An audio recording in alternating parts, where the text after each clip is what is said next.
बार फिर से स्वागत है। पिछले वीडियो में हमने मेंडलीय विकार के बारे में अध्ययन किया था और जिसमें हम लोगों ने पहला उदाहरण हीमोफीलिया के बारे में पढ़ा था। ठीक है, आज का जो हमारा वीडियो है वो दूसरा उदाहरण का है। दूसरा उदाहरण है दात्र कोशिका अरक्तता, सिकल सेल एनीमिया है क्या। ठीक है, तो यह क्या है, एक बार इसको बिल्कुल ध्यान से देखिएगा क्योंकि इससे भी ऑब्जेक्टिव क्वेश्चन बहुत सारे आते हैं, इसलिए बिल्कुल ध्यान से इसको आप पढ़िएगा। यह एक अलिंगी क्रोमोसोम पर अप्रभावी लक्षण, याद रखिएगा, अलिंगी क्रोमोसोम पर अप्रभावी लक्षण वाला आनुवंशिक विकार होता है। वो भी आनुवंशिक विकार में कौन सा विकार, मेंडलीय, क्रोमोसोमीय नहीं, मेंडलीय विकार होता है। तो क्या है यह अलिंगी क्रोमोसोम पर अप्रभावी लक्षण, मतलब मैंने एक प्रभावी लक्षण एक अप्रभावी बताया था, पिछले वीडियो में बताया था, आप उसको ध्यान से देखे होंगे।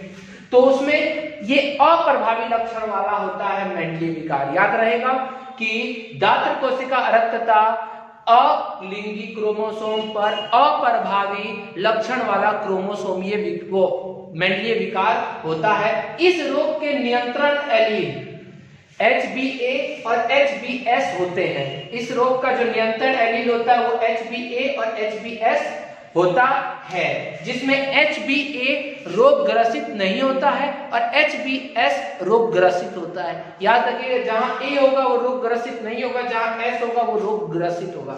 अगला, विषम युग्मकी जीन हमेशा जोड़े के रूप में होता है, मतलब एलील का जोड़ा होता है। तो जीन HbA और HbS रोग के वाहक होते हैं, मतलब जिनमें विषम युग्मजी पाए जाते हैं, मतलब दोनों पाए जाते हैं। A और S वे रोग के केवल वाहक होते हैं, रोगग्रस्त नहीं होते हैं। परंतु समयुग्मकी जीन, मतलब जिनमें दोनों समान होते हैं, मतलब दोनों S पाए जाए, तो वे रोगग्रस्त होते हैं, वे रोग से ग्रस्त होते हैं। तो याद रहेगा, जिनमें A और S दोनों पाया जाता है वो केवल वाहक होते हैं, और जिनमें S दोनों पाया जाता है वे रोग ग्रस्त होते हैं। अगला, जब दोनों जनक जीन के वाहक होते हैं तब यह रोग संतति में पहुंचता है। अर्थात जब दोनों जनक, दो जनक होते हैं नर और मादा, अगर दोनों जनक जीन के वाहक हो तो यह रोग संतति में पहुंच जाएगा। अर्थात दोनों जनक में ये वाला होना चाहिए, HbA और HbS अगर दोनों में हो, नर में भी हो और मादा में भी हो, तो उनकी संतति जितनी भी होगी उनमें यह रोग हो जाएगा। ठीक है, तो जीन के अगर वाहक हो तो उनमें जो रोग होता है वह संतति में पहुंच जाता है। अगला बहुत इंपॉर्टेंट लाइन है ये वाला, आप देखिएगा बिल्कुल ध्यान से, मोस्ट इंपॉर्टेंट कहिए। इस विकार का कारण हीमोग्लोबिन अणु के बीटा ग्लोबिन श्रृंखला, हीमोग्लोबिन अणु के बीटा ग्लोबिन श्रृंखला की छठी स्थिति में ग्लूटामिक अम्ल का प्रतिस्थापन वैलीन में हो जाता है। अब यहाँ 3-4 चीजें आपको बहुत तंग कर रही होगी कि आप बोल रहे होंगे क्या लिख दिया गया, परंतु आप याद रखिएगा, ये नाम याद रखिएगा क्योंकि इसके नेक्स्ट पार्ट में हमको ये सभी नाम हमको मिलेंगे, इसलिए बिल्कुल अच्छी तरह नाम को याद रखिएगा। इस विकार का कारण हीमोग्लोबिन अणु, हीमोग्लोबिन हमारे शरीर में रक्त में पाया जाता है जो ऑक्सीजन का विनिमय, ऑक्सीजन और कार्बन डाइऑक्साइड का विनिमय करता है। उस हीमोग्लोबिन अणु के बीटा ग्लोबिन श्रृंखला की छठी स्थिति याद रखिएगा कि छठी स्थिति में ग्लूटामिक अम्ल का प्रतिस्थापन वैलीन में हो जाता है। ये दोनों नाम आप पहली बार सुन रहे होंगे क्योंकि छठे पाठ में ही दोनों नाम को पढ़ना है हमको।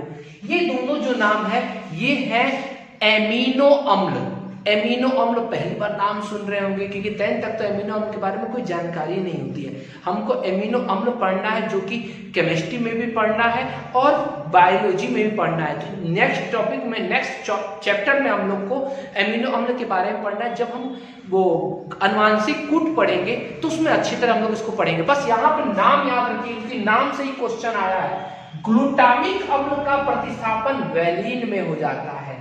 ठीक है, अर्थात ग्लूटामिक अम्ल जो होता है उसको जो एक आनुवंशिक कूट होता है, डीएनए का कूट होता है, मैं आपको जब पढ़ाऊंगा तो उसमें आपको पता चलेगा, वे 3 गो मिल करके बनते हैं, 3 गो नाइट्रोजनी क्षार मिल के बनाया जाता है। तो जो क्षार होते हैं, 4 कल ही मैंने पढ़ाया था, एडेनिन, गुआनिन, साइटोसिन, थायमिन, 4 को पढ़ाया था।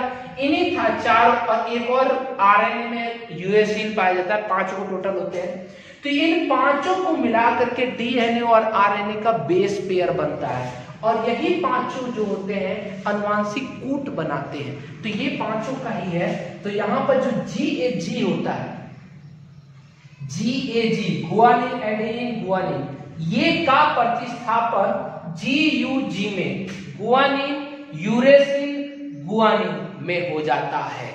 याद रखिएगा, बहुत इंपॉर्टेंट लाइन है ये दोनों, ये लाइन, ये जो है 5-7 कोड F नंबर, बहुत इंपॉर्टेंट लाइन है। एक बार फिर से मैं पढ़ रहा हूं। इस विकार का कारण हीमोग्लोबिन अणु के बीटा ग्लोबिन श्रृंखला की छठी स्थिति में ग्लूटामिक अम्ल का प्रतिस्थापन वैलिन द्वारा हो जाता है, अर्थात GAG का प्रतिस्थापन GUG में हो जाता है। कंप्लीट याद रखिएगा, बहुत इंपॉर्टेंट है इसका ये लाइन, ठीक है, क्योंकि ऑब्जेक्टिव बहुत आते हैं इससे।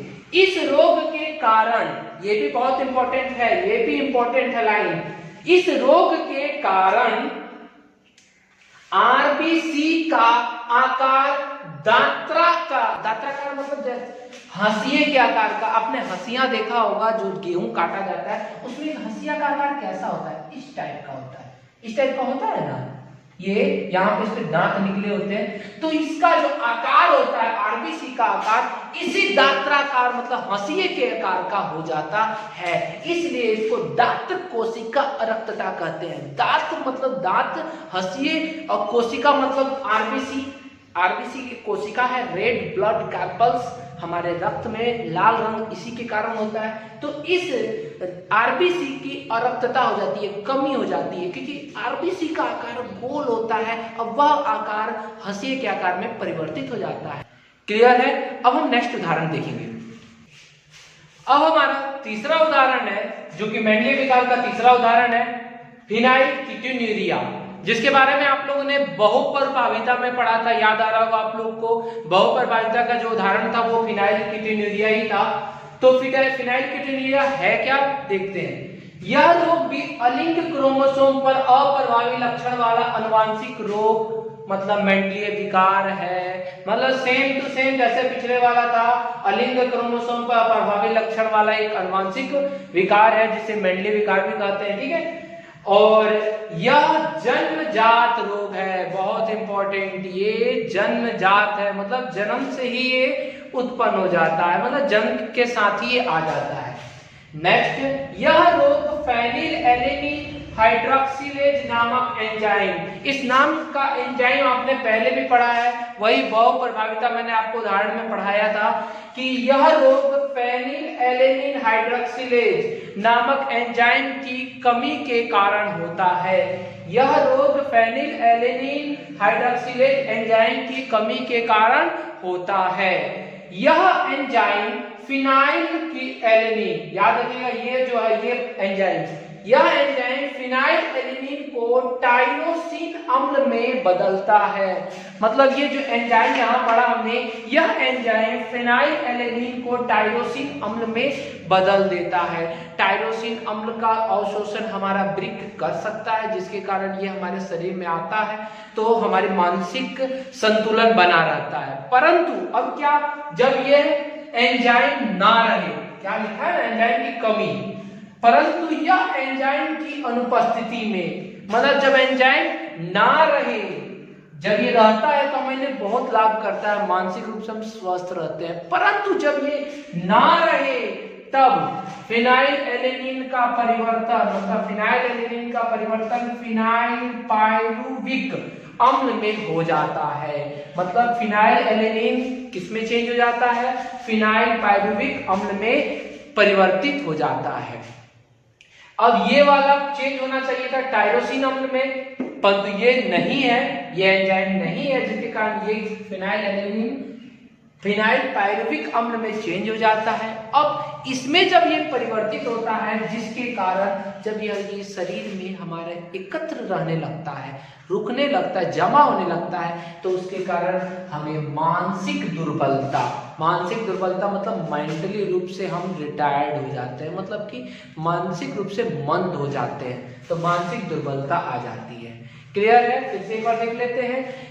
फिनाइलकीटोन्यूरिया एक अलिंगी क्रोमोसोम पर अप्रभावी लक्षण पर आधारित एक मेंडलीय विकार है जो जन्मजात होता है। यह एक एंजाइम जिसका नाम है फेनिल एलेनिन हाइड्रोक्सिलेज नामक एंजाइम की कमी के कारण होता है। यह एंजाइम फेनाइल एलेनिन को टायरोसिन में परिवर्तित करता है, परंतु इस एंजाइम की अनुपस्थिति के कारण यह जो होता है वह फिनाइल एलेनिन को फिनाइल पायरुविक अम्ल में चेंज कर देता है। फिर इनको फिनाइल पायरुविक अम्ल में चेंज कर देता है और इसकी अधिकता के कारण, मतलब इस अम्ल की अधिकता के कारण हमारे शरीर में हमारे मस्तिष्क में मानसिक दुर्बलता आ जाती है।